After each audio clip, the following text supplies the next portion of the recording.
On Roblox, every game has its fair share of bugs that hurt the experience. A lot of devs struggled to actually fix them, and Deepwoken, the game we all know and love, has its own issues that need more attention. What happens when the devs put everything else aside and focus on fixing those problems with a plan? Well, that's exactly what we're here to judge with the recent Operation Deep Healing. A little while back, the Deepwoken devs put out an official statement and spent all of January and half of February trying to fix some of these issues. We got two absolutely massive patches out of it, but even with all the changes and a lot of stuff we never saw coming, did they actually communicate the problem well and follow through on their plan? Today, I'm going through every change to see what really got fixed and to answer one big question: did Operation Deep Healing actually work? What's up guys, it's Punchy, official Deepwoken Glazer here, and for once I'm here to spit facts. I'm coming at this with an unbiased take as a player, and we're gonna go through each part of Operation Deep Healing to see if these issues actually got fixed.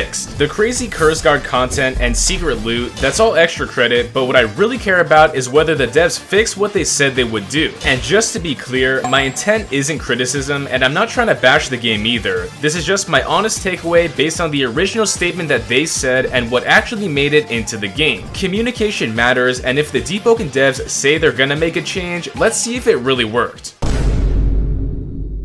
Starting with one of the biggest sections, bridging the gap between PvP and PvE builds. The whole point here was to make builds feel useful across all types of content because nobody wants to get locked out of part of the game. In the official statement, Raguzer, one of Deepwoken's owners, said they wanted talents and mantras to stop being limited to only PvP or only PvE. Looking at it objectively, this was one of the most successful parts of Operation Deep Healing, even if it didn't fix everything. In patch 1, almost every single talent that used to only matter in PvP got some kind of effect against monsters. Every element also got a change or a new addition to its status effect that actually gave it value in PvE. Bloodrend now causes a giant blood explosion that hits hard when a monster loses blood. We even got some new statuses too. Ether Sunder is a debuff for monsters by lowering their elemental output, Stagger boosts posture damage against monsters, and the list just keeps on going. A lot of attunements and talents that had basically no PvE use finally got something, and that's pretty in line with what they promised. Now, sure, like they said themselves, some mantras are still terrible in PvE compared to weapons, but I'd still count these elemental status changes as a win. When it comes to bridging the gap between PvP and PvE, at least for elements and talents that didn't work on monsters before, this is the first real success of Operation Deep Healing.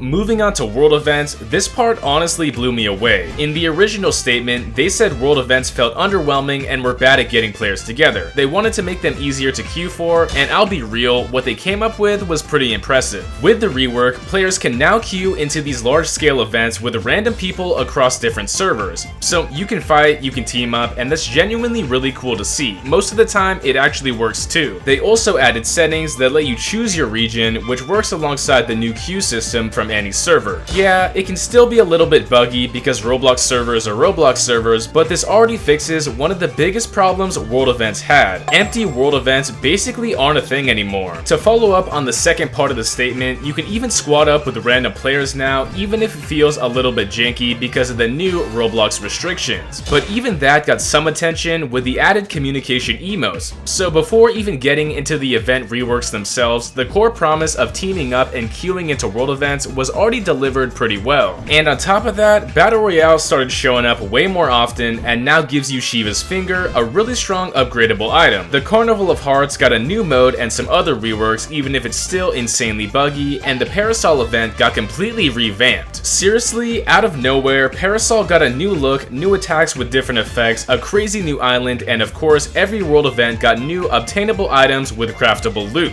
Honestly, everything they changed with world events went way beyond what they originally promised, and that's kinda insane to see. Despite all the upgrades, world events still have some persistent bugs, and a few of the old ones got handled in a pretty weird way. The World Serpent and the Etris raid were basically ignored and folded into disaster events instead, which kinda wrote off their original problems instead of actually fixing them. With the bugs still showing up and a few underused events getting neglected, I'd say world events were still mostly a success. They delivered way more than expected, which is great from a content standpoint, point, but for an update focused on solving problems, some parts were definitely left behind. Overall, I still think they met the promise of the statement, but it also felt a little bit too ambitious for a problem-solving update.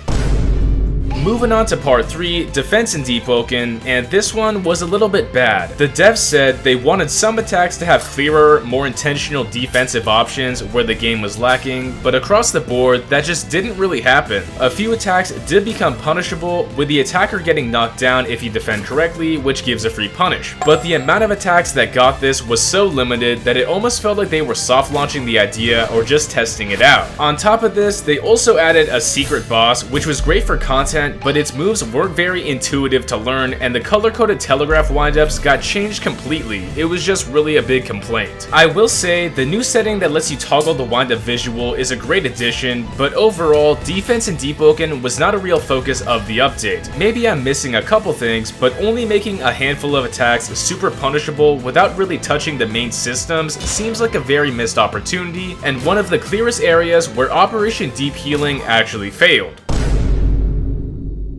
Next up is weapon diversification, and this is where the community is understandably a little bit confused. The statement said there wasn't much variety between weapon types outside of crits and status effects, and Rag said they wanted to push each weapon class further apart while also adding to the ones that were kinda lacking. To be fair, we did get some changes in that direction, but they really didn't line up with the statement overall. A bunch of underused weapons got new talents, which made some of them actually worth running. Dual guns got a big set of bullet swapping talents along with changes to every single ammo type. The crit blade got a new critical, and other weapons also got added too. On top of that, bows got fully reworked with a new aiming system, projectile attack, and have multiple options with different crits. But looking at it objectively, these changes still weren't really what Operation Deep Healing said this section would be about. I think the content itself was great, but it didn't really separate weapon types the way they described. At the end of the day, I'm not saying the changes were bad, in fact they're really good, but if we're judging it by the original statement, this section is a fail. Instead of really diversifying the weapon classes already in the game, it felt like they added more content to the ones that needed it and threw in some reworks too. That's still good for Deepwoken, but for fixing the actual issue advertised, it definitely drifted off course. Finally, to wrap up the operation analysis, let's talk about everything that felt like a bonus. Of course, a lot of bugs were targeted and plenty of them got fixed, but issues are always gonna pop up and there's no real way to get rid of every single one. I'd say a lot of problems got solved, but the list is just so huge and changes so often that bugs are just kind of expected, and yeah, at least they looked at this right. But outside of the promised changes, we also got a lot of extra improvements during Operation Deep Healing. So progression got heavily improved, making prog faster across the board with more interactive and rewarding quests that help speed up your character's progression. We also got new weapon content through brand new weapons, additions to older ones, and reworks that nobody was really expecting. The map changed a lot too, with the new Forest of Lights, the Monkey Paw overhaul, and the Songseeker Islands. Communication gestures were added to help support the new world event systems, and on top of that, we got a brand new boss with new loot and a dynamic crafting system. For an operation that was mainly supposed to focus on bug fixes, all of that was honestly pretty unexpected, and I definitely give them extra credit for adding all of that content. With everything reviewed from start to finish, let's answer the big question here. Was Operation Deep Healing a success? Bridging the gap between PvP and PvE was mostly a success. Elemental status effects basically ended up counting as mantra support, and that part was handled pretty well. On top of that, world events got a huge overhaul with new systems and content that made them way more dynamic and fun. I will say a few events were kind of ignored and shoved into the disaster event category, which only delays some of the problems, but overall, this section was definitely a win. As for the bug fixes and obviously the bonus content, that stuff honestly went beyond expectation, so I'd call that a success too. With that being said, not everything in Operation Deep Healing was fully delivered. Defense in Deepwoken barely got touched outside of testing a few new punish options, and for the most part, it still feels unintuitive to learn. Weapon weapon diversity was similar. We got a lot of good content and additions, but it didn't really separate the weapon classes from each other the way the statement described. The content was great, but if the goal was real subclass diversity, it wasn't fully met. Out of the 5 goals in Operation Deep Healing, 3 were successful, 2 were somewhat neglected, and the bonus content helped a lot too. At the end of the day, I think that these changes were good for the game, and overall, we got a lot of solid updates that genuinely helped heal Deepwoken. In the future, I hope the devs do more operations like this and stay locked in on the vision from start to finish. Communication matters, and that's something the community really wants to see, because if you set one expectation and deliver something different, people start to lose trust. Of course, I don't think the Deepwoken team was lying to the player base, but intentional or not, some of those goals in the statement clearly got pushed to the side. At the end of the day, I love this game and I want to see it improve, and that's the whole point of this discussion. So if you enjoyed the video or have your own thoughts about Operation Deep Healing, leave a comment down below, because they're always looking for feedback.